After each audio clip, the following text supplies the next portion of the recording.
이 감동이라는 사전적 의미는 깊이 느끼어 마음이 움직임이라는 뜻이고, 감화라는 말은 남에게서 받는 정신적 영향으로 마음이나 행동이 변화함 또는 그렇게 남을 변화시킴이라는 뜻입니다. 그러니까 다시 말해서 내가 어떤 행동을 결정을 했는데 그 주변 사람의 모습으로 인하여 내가 바뀌는 것을 이제 감동 또는 감화라고 이렇게 말을 합니다. 누가복음 11장 8절에 보면은 내가 너희에게 말하노니 비록 벗됨으로 인하여서는 일어나서 주지 아니할지라도 그 간청함을 인하여 일어나 그 요구대로 주리라. 예수님께서 그 친구의 요청에 따라서 그 도움을 주는 주인의 모습을 예로 기도에 대해서 가르쳐 주셨는데, 이 유대인들의 잠자는 습관은 일반적으로 몸에 아무것도 걸치지 않고 잠을 잔다고 합니다. 그래서 누군가가 잠자는 시간에 도움을 요청을 하면은 다시 옷을 다 입고 나가서 그 사람을 맞이해야 되는 그런 불편함이 있어서 유대인들은 이 잠자는 시간대에는 이렇게 방문을 하거나 이렇게 도움을 요청하지 않는 것이 불문율처럼 되어 있다고 합니다. 근데 이런 상황에도 불구하고 그 친구가 그 집 문을 두드렸을 때에는 그 주인이 그 친구의 어떤 간절함을 깨닫고 그 비참함을 이기면서 그 친구의 필요한 것을 다 공급해준다고 하는 것이 바로 감동 감화의 한 예외가 될 수도 있을 것입니다. 우리가 하나님 앞에서 어떤 믿음의 모습을 보일 때에 이처럼 하나님은 감동 감화를 받으셔서 우리에게 복을 주실까, 다윗의 그 믿음의 모습을 살펴보면서 교훈을 받고자, 도전을 받고자 합니다.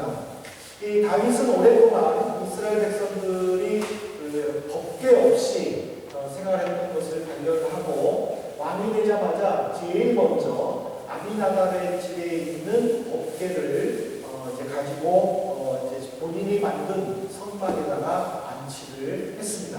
그리고 또 아삽과 그의 형제들에게 하나님을 찬양할 수 있도록 또 악기와 음악을 통하여 또 준비하도록 명령을 했고, 그가 왕으로서가 아니라 하나님 앞에 한 성도로서 이런 예배를 드릴 수 있음에 너무 기쁜 나머지 왕의 체면도 잊어버리고 기뻐하며 뛰면서 춤을 추며 찬양을 했습니다. 이런 다윗의 모습을 보고 대부분의 성도라면은 이 정도면은 참 주님의 일을 많이 했구나, 이제 하나님께서 복을 주시겠구나 라고 스스로 대견하게 여기고 또 하나님이 복 주실 것을 기대하기에 충분할 것이라고 생각할 수 있습니다. 근데 다윗은 여기에 멈추지 않았습니다. 그는 하나님 앞에서 더 헌신할 것이 무엇인가 찾아보았고, 그리고 고민하면서 하나님 앞에서 헌신할 것을 찾았는데, 역대상 17장 1절에 보면요, 다윗이 그의 궁전에 거주할 때에 다윗이 선지자 나단에게 이르되 나는 백향목 궁에 거주하거늘 여호와의 언약궤는 휘장 아래에 있도다 라고 고백을 했습니다. 이 다윗이 말하는 말은 무슨 말이냐면, 나는 정말 멋지고 아름다운 집에 살고 있는데 하나님의 집은 볼품없고 초라한 가축이 만든 집에서 살고 있다라는 그런 뜻입니다. 이런 다윗의 고백은 정말 그 평범한 사람으로서는 할 수 없는 고백일 것입니다. 이 고백을 들은 나단 선지자는 다윗에게 어떻게 격려를 했느냐면 17장 2절에 보면 나단이 다윗에게 이르되 하나님이 왕과 함께 계시니 마음에 있는 바를 모두 행하소서. 그러니까 다윗은 자기 집보다 하나님의 집이 더 초라하다라는, 그래서 너무 죄송하다라는 그런 순수한 마음에 집을 건축하려고 생각을 했고, 나단은 그 다윗의 계획이 너무 멋지고 이것은 하나님이 반드시 허락하실 것이다라는 그런 확신을 가지고 격려해 준 것입니다. 근데 하나님의 반응은요, 의외였습니다. 역대상 17장 4절에 보십시오. 가서 내 종 다윗에게 말하기를 여호와의 말씀이 너는 내가 건축할 집을 거할 집을 건축하지 말라. 어떻게 보면 우리는 하나님께서 왜 이런 반응을 보이셨을까? 하나님의 뜻이 어디에 있을까? 궁금하기도 합니다. 하지만 7절 이하 14절까지의 내용을 보면은 하나님께서 다윗에게 하신 깊으신 뜻이 있다는 것을 그리고 비록 다윗의 소원인 성전 건축을 응답해 주시지는 않으셨지만 하나님은 이미 다윗의 그 모습을 통하여서 감동, 감화 받으셨음을 성경을 읽는 우리들은 충분히 깨달을 수 있습니다. 저는 이 역대상 17장의 말씀을 통해서 하나님은 과연 다윗의 어떤 모습을 보시고 감동, 감화를 받았는가 묵상을 하면서 그 결과 다윗은 하나님 중심의 삶을 살았다는 것을 발견할 수가 있었습니다. 한번 다윗의 삶을 한번 보십시오. 다윗이 목동으로 있을 때에 양을 칠 때에 아버지가 다윗에게 말합니다. 다윗아, 형 3명이 지금 블레셋과 전쟁터에서 싸우고 있다. 너는 가서 형의 안부를 물어보고 그리고 내가 준비한 것을 형에게 주라 하면서 치즈를 준비해가지고 다윗에게 줬습니다. 다윗은 그것을 들고 지금 블레셋과 한참 싸우려고 대치하고 있는 그 전쟁터에 갔습니다. 그런데 그때 마침 골리앗이, 블레셋 장군인 골리앗이 살아계신 하나님을 모욕할 뿐만 아니라 이스라엘 군사들을 조롱을 했습니다. 근데 이스라엘 군사들과 또 사울 왕은 그 이야기를 듣고 화를 내는 것이 아니라 오히려 무서웠습니다. 그래서 무서워서 숨거나 도망가기에 급급했습니다. 근데 다윗은 너무 화가 난 것입니다. 왜냐하면 살아계신 하나님을 욕하기 때문에. 그래서 그는 스스로 사울에게 가서 자원했습니다. 내가 저 사람을 죽이겠습니다. 또 사울이 다윗이 이제 왕이 될 것이라는 생각을 가지고 깨닫고 다윗을 죽이려고 했었습니다. 다윗은 2번이나 위험에 빠졌지만 반대로 다윗이 2번이나 사울을 죽일 수 있는 절호의 기회가 오기도 했었습니다. 그렇지만 다윗은 하나님으로부터 기름 부음 받은 사람을 내가 죽일 수 없다고 하면서 죽이지 않고 살려주었습니다. 또 그가 왕이 됐을 때에 제일 먼저 백성들에 필요한 것이 무엇인가를 생각을 하고 백성들을 위해서 일하고 난 다음에 백성들로부터 인정받고 난 다음에 자기가 하고 싶은 것을 할 수도 있었습니다. 그런데 다윗은 거꾸로 했습니다. 백성들이 원하는 것을 하는 것이 아니라 자기가 하고 싶은 일을 먼저 하는 것입니다. 그것이 바로 법궤를 가지고 오는 일이었습니다. 그래서 법궤를 가져와서 뿐만 아니라 자기 집과 하나님의 집을 비교하면서 하나님의 집을 지을 생각을 하기도 했었습니다. 이런 다윗의 그 일련의 그 어떤 삶의 모습을 보면은 하나님 중심의 삶이 아니면은 불가능한 일이기도 했습니다. 오늘 우리는 성경을 읽을 때마다 또는 말씀을 들을 때마다 조상들의 그 삶을 또 조상들이 받았던 복을 받고 싶고 또 그들처럼 살고 싶고 하기도 합니다.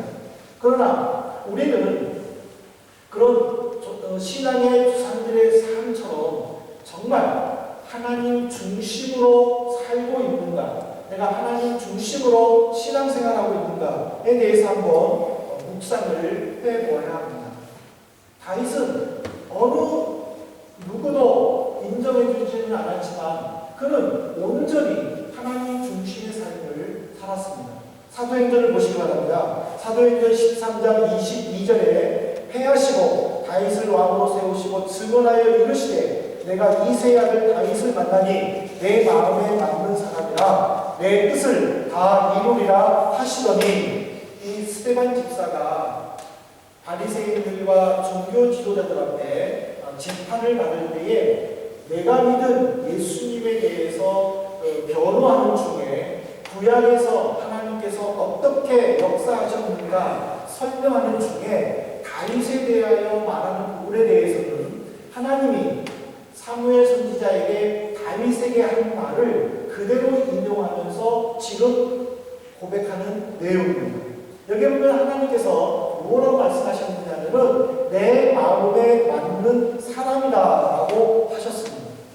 이 말은 뭐냐면 다윗의 모습을 통해서 하나님은 이미 감동을 받으셨고 이미 감화를 받으셨다. 그래서 하나님께서 다윗을 보고 변화됐다는 것을 의미하고 있습니다. 우리들이 한번 생각해 볼 때에 하나님께서 나에게 참 내가 너를 보고 감동받았다 라고 한다면 아마 그 사람은 하나님으로부터 많은 복을 받을 것입니다. 왜 그런지 아십니까? 여러분들 성경을 읽어보면요 이런 내용이 기록되어 있습니다. 가끔 가다가 여호와께서 그를 생각하사, 여러분 그런 성경 구절을 한번 발견해 보셨습니까? 성경을 읽으면서 여호와께서 그를 생각하사. 예를 들면 하나님은 지금 소돔과 고모라가 너무 죄를 범해가지고 이제 유황과 그리고 또 불을 내려가지고 심판을 하셨습니다. 근데 창세기 19장 29절 이하에 보면은 소돔과 고모라의 그 심판하실 때에 하나님께서는 아브라함을 생각하사 롯을 살려주셨다라고 기록이 되어 있습니다. 또 창세기 30장 22절에 보면은 라헬이 아들을 낳지 못했습니다. 그래서 막 야곱에게 항의하기도 했었지만은 그러나 하나님께서 라헬을 생각하사 아들을 주셨다라고 기록이 되어 있습니다. 또 사무엘상 1장 19절에 보십시오. 한나가 성전에서 통곡하면서 울면서 하나님께 기도하는 내용이 나옵니다. 그때 하나님께서는 한나를 생각하사 아들을 주셨다라고 기록되어 있습니다. 아브라함을 생각하사 롯을 살리셨다. 그리고 또 라헬의 기도를 생각하사 라헬에게 아들을 주신 하나님. 한나가 울면서 통곡할 때 한나를 생각하사 아들을 주신 하나님. 그를 생각하사. 이것이 바로 하나님의 마음을 감동시키고 감화시켰던 우리 조상들의 신앙의 모습이라는 사실입니다. 그러면 오늘 본문을 통해서 하나님이 다윗을 통해서 감동을 받으셨고 감화를 받으셔서 다윗에게 어떤 복을 주셨는지 두 가지로 한번 생각을 해보십시다. 첫 번째로 보면은 오늘 본문 7절부터 12절에 보면은 하나님께서 다윗에게 든든한 후원자가 되겠다고 약속을 하셨습니다. 다윗은 왕이었습니다. 이 당시에는 왕정 정치를 했습니다. 절대적인 권력을 가지고 있었던 자리이기도 하죠. 그러나 늘 암살의 위협에 시달리기도 했습니다. 또 다윗은 그는 평생 40년 동안 왕으로 있으면서 전쟁을 했었습니다. 그는 늘 전쟁터에서 언제 죽을지 모르는 그 두려움에 빠져 있었습니다. 하나님은 다윗의 마음을 잘 아셨습니다. 그는 죽음에 대해서 언제 자기가 어떻게 죽을지 모르는 그 죽음의 위협 속에 살고 있는 것을 하나님은 아셨습니다. 그래서 다윗에게 내가 너를 지켜주겠다라고 약속을 하셨습니다. 심지어 너의 원수들을 다 멸망시키겠다라고 너의 이름을 위대하게 세워주겠다라고 약속을 해주셨습니다. 뿐만 아니라 하나님께서는 다윗 때만의 약속이 아니라 그의 후손들에게도 약속을 주셨는데요. 여러분 역대상 17장 11절 보십시오. 내 생명의 연한이 차서 내가 조상들에게로 돌아가면 내가 내가 내 뒤에 내 씨 곧 내 아들 중 하나를 세우고 그 나라를 견고하게 하리니. 이 불안정한 이 왕정 정치, 언제 암살을 당할지 모르는 이 정치 속에서 하나님은 다윗만 지켜주시는 것이 아니라 다윗의 후손들까지 지켜준다고 얘기했습니다. 이 약속은요 어떻게 이루어졌는지 아십니까? 남북이 분열되어서 이제 솔로몬의 아들 르호보암이 남쪽 유다의 왕이 되었을 때에 남쪽 유다도 2번이나 쿠데타에 의해서 왕이 죽었습니다. 하지만 그 죽은 왕의 아들이 계속 왕이 되었습니다. 근데 북쪽 이스라엘은요 7번의 쿠데타가 일어났는데 쿠데타에 성공한 장군이 왕이 되었습니다. 이것이 북쪽 이스라엘과 남쪽 유다의 차이입니다. 왜 그랬을까? 하나님께서 다윗에게 약속하신 것입니다.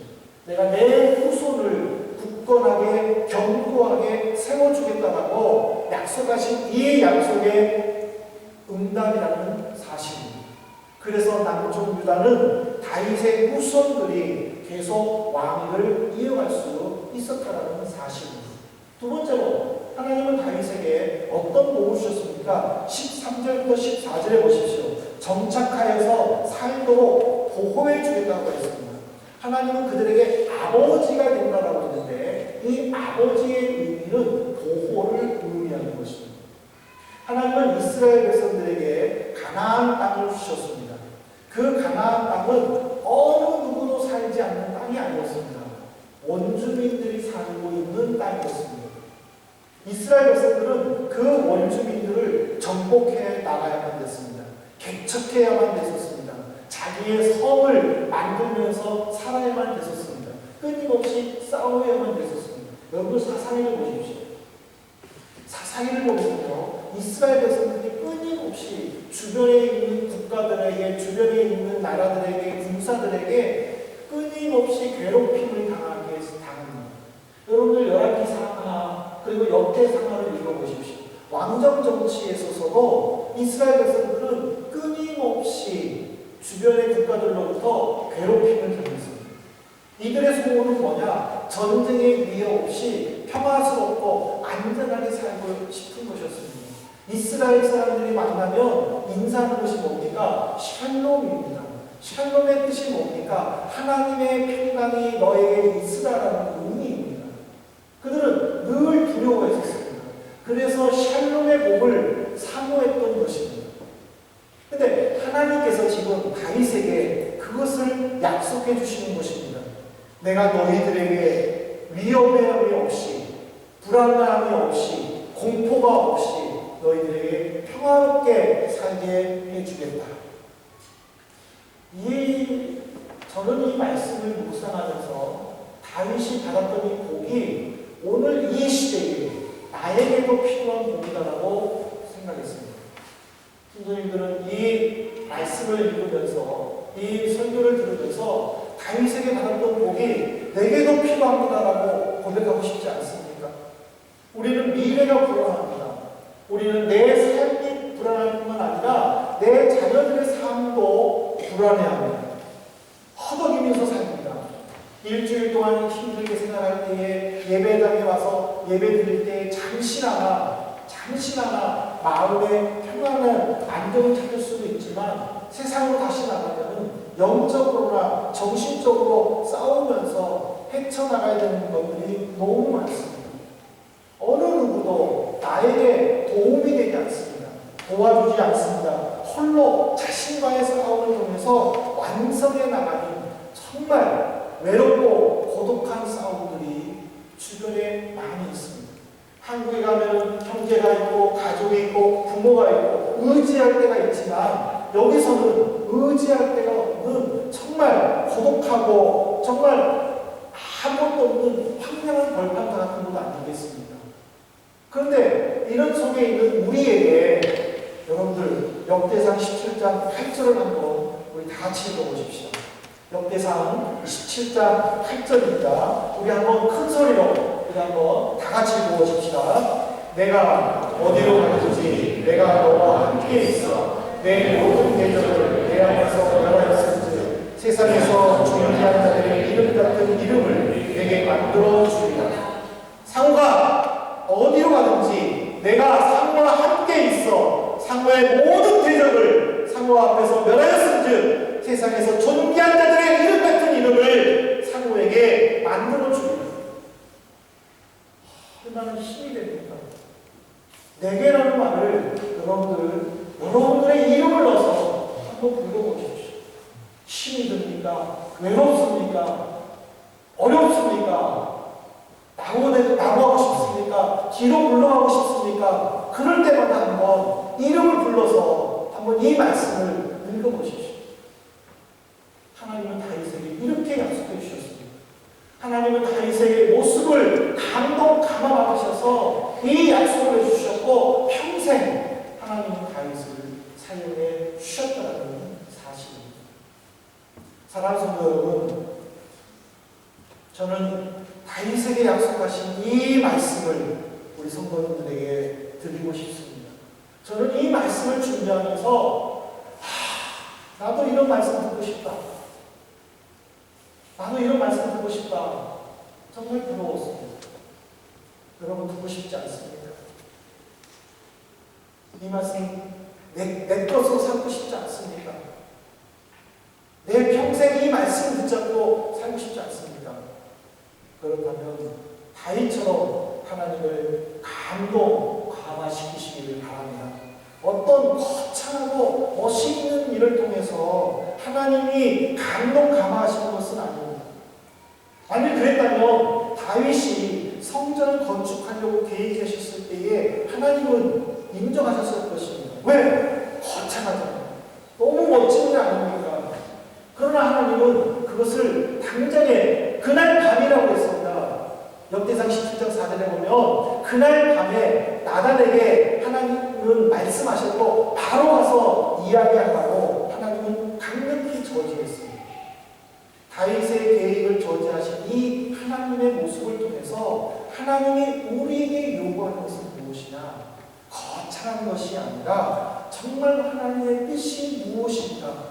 그 하나님의 뜻을 깨닫고 믿음으로 생각하는 것이 바로 하나님을 감동시키는 것이고 하나님을 감화시키는 것이라는 것을 우리에게 가르쳐 주시기 위함이었다는 사실입니다.